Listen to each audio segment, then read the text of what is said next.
Hello， 大家好，这里是星河百度。小伙伴们有没有发现一个问题？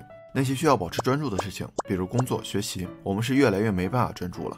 以前花一上午时间看书，觉得内心很充实，现在看1个小时就觉得时间被浪费了。即便对着电脑或者书本，表面平静如水，内心却始终遭到不安。是什么剥夺了我们的专注力和自控力呢？如何才能保持专注，提高思考力呢？今天咱们就聊一聊。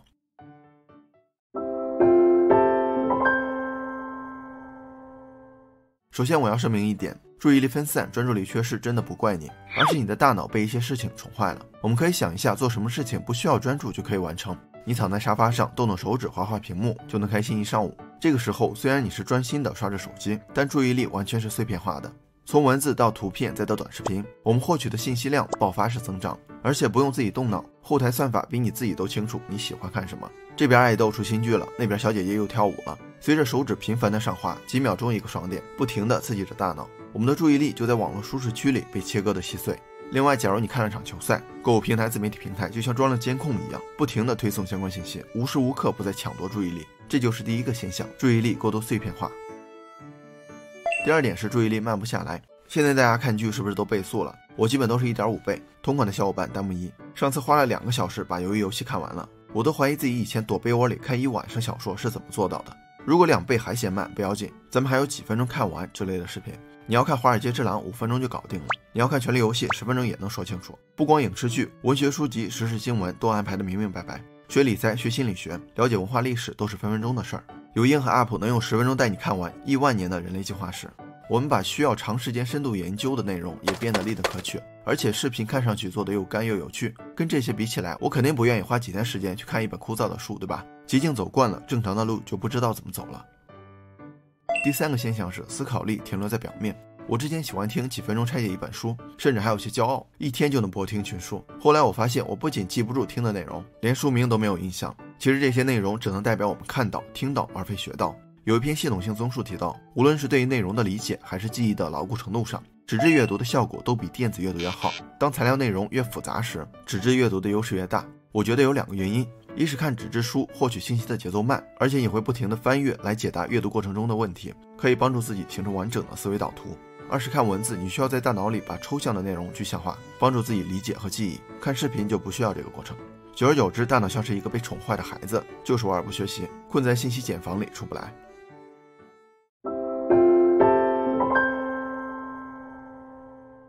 如果只是浪费一些时间，抢夺一些注意力，好像也没什么问题。但是它对我们的影响远不止于此。在即时反馈的得到下，我们忽略了太多失去的东西。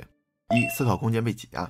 诺贝尔经济学奖得主丹尼尔·卡尼曼的《思考快与慢》中提到大脑的2种系统：快思维和慢思维。快思维就像一个孩子，反应敏捷但情绪化，掌管着情感经验；慢思维就像一个睿智的老人，掌管着理性认知。只有在孩子搞不定的时候才会出面，用理智分析和解决问题。我们在获取即时快乐的时候，完全是孩子在掌控大脑，喜欢什么接受什么。大脑逐渐被游戏、短视频、娱乐信息占据了，导致留给老人的空间越来越少。就好比一块住，老人原来还有个次卧，后来只能睡阳台了。大脑只会接收信息，而不会理性思考了。更严重的是，这些即时快乐非常受欢迎，某短视频 app 的日活竟然达到了6.8亿，这似乎成了一个社会性问题。大前研一在低智商社会中提到了日本的现状，人们对手机和互联网的依赖度越来越高，年轻人只关心感兴趣的事情，从而导致智商衰退和停止思考。他们很容易被媒体操控，失去判断的能力，活在被设定好的框架里。2. 认知资源被消耗。原本以为刷手机是休息，但是我们会发现刷了一上午手机还是感觉很累，什么事都不想干。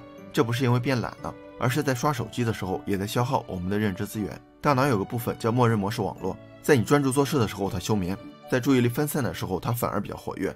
它的功能是回想过去，重建未来，其实就是胡思乱想。人们都以为专注做事的时候大脑会消耗更多的能量，直到1953年物理学家劳伦斯·索克洛夫做了个实验，让实验对象做算术题，然后记录大脑的脑电波和含氧量，结果出乎意料，做计算的时候大脑耗氧量还没有发呆的时候多。另外，刷手机大脑需要不停地切换任务，每次切换都需要先激活警觉网络，就是给新信息开门，然后启动定向网络，触达不同部位的神经元，可以理解成新信息对号入座。最后是执行网络，与原有记忆和信息联系在一起，每次切换都要来一遍这个过程，不停地消耗我们的认知资源，长期以往就会感觉没精神，注意力涣散。3. 对即时快乐成瘾。很多人以为不停地点手机只是日常习惯，但随着次数越来越多，时间越来越长，已经构成了行为成瘾。咱们之前也提到过，上瘾会伴随着大脑3种变化：透明反应、敏化反应和脑前额叶功能退化。通俗讲就是你越来越控制不住自己，总是想多玩一会儿，然后你会发现以前的内容不那么有吸引力了，需要更多新鲜感和刺激感，快感阈值不断提高，越陷越深。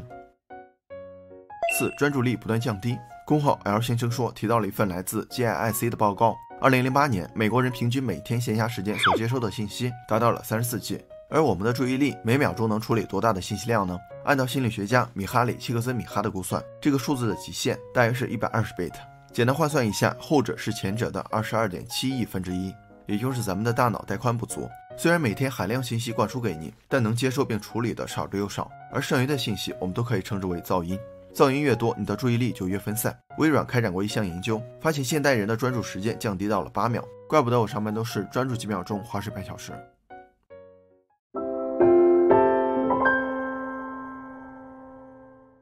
专注力就像肌肉一样，是可以通过锻炼来加强的。没有谁一生下来专注力就高，再强的大神听课的时候也会走神，只不过他们专注时的效率更高。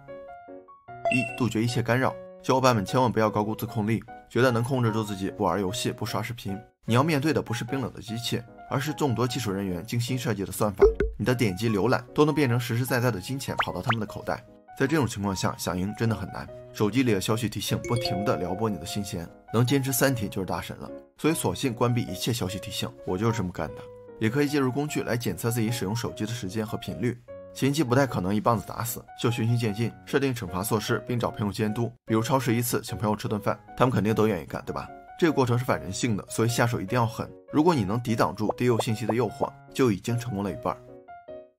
2. 寻找内啡肽快乐。不刷手机不打游戏干啥呢？总得找点乐子，对吧？我们可以试试内啡肽快乐。科学研究表明，快乐有3种：多巴胺快乐、内啡肽快乐、血清素快乐。多巴胺快乐是立的可取的快感，容易沉溺，过后乏味。我们刷手机玩游戏都属于这一种。内啡肽快乐是需要付出的，前期可能会疲惫，但过后会感觉到充满活力，积极向上，比如慢跑、爬山、冥想。当然还有个方法，学习。诺贝尔奖得主罗杰·吉尔曼发现，人体产生内啡肽最多的区域竟然是学习和记忆相关的区域，怪不得上学那会儿有些学霸做题也能笑出声。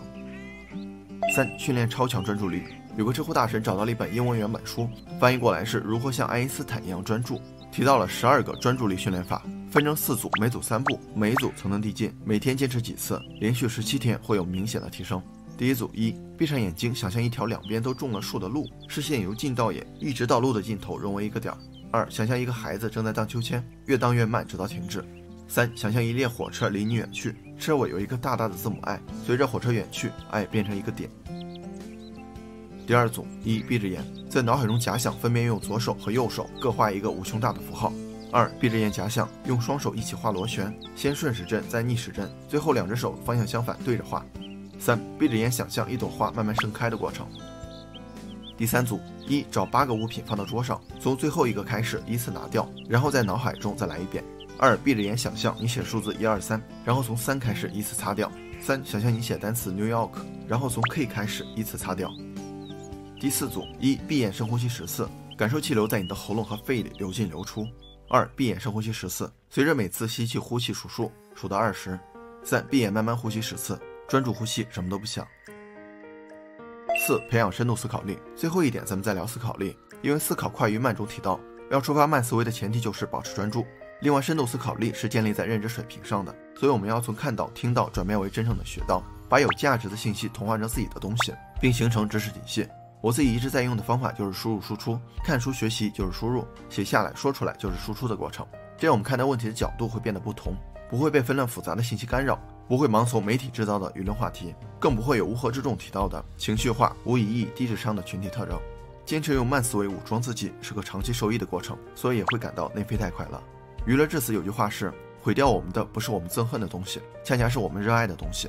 从报纸到电视，从智能设备到元宇宙，互联网服务于我们也毫无防备地成为其中的流量，被其抢夺注意力，降低自控力，挤压思考空间。但我们都知道，造成影响的并不是电子产品本身，而是我们的使用习惯。所以集智慧和美貌于一身的你们，一定可以摆脱干扰，掌控习惯，进而掌控人生。好了，本期视频就到这儿了，感谢您耐心观看。如果您喜欢星河的内容，还望订阅关注，分享给更多的朋友。一个人能走多远，要看他与谁同行。关注星河百度，咱们每周聊点有温度的成长内容。下期视频不见不散。